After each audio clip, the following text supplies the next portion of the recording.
Hello everyone.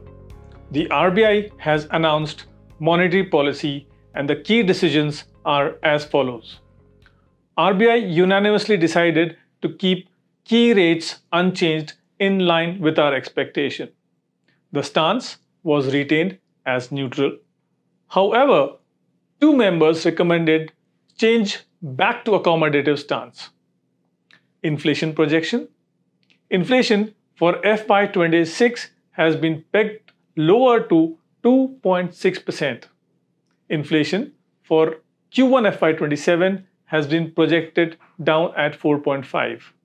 With this revision, RBI has indicated that space has opened up for easing ahead. Growth projections. Growth for FY26 has been revised up at 6.8 and Q1 FY27 has been marginally revised down towards 6.4.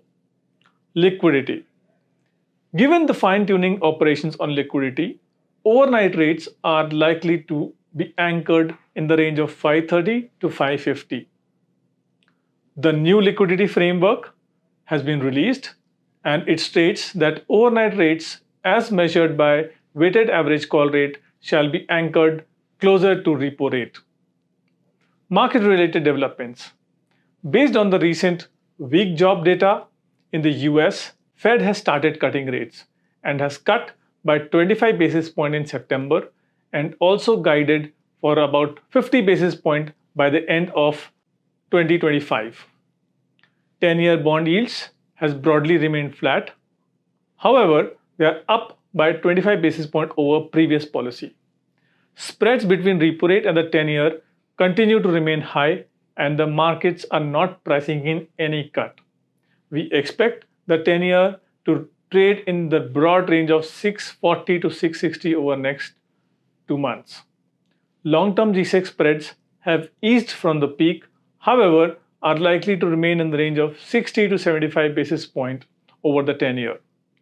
RBI has announced borrowing program for H2 and have reduced supply for long-term bonds by about 5.5%, which augurs well for the long-term bonds and the spread can compress going ahead.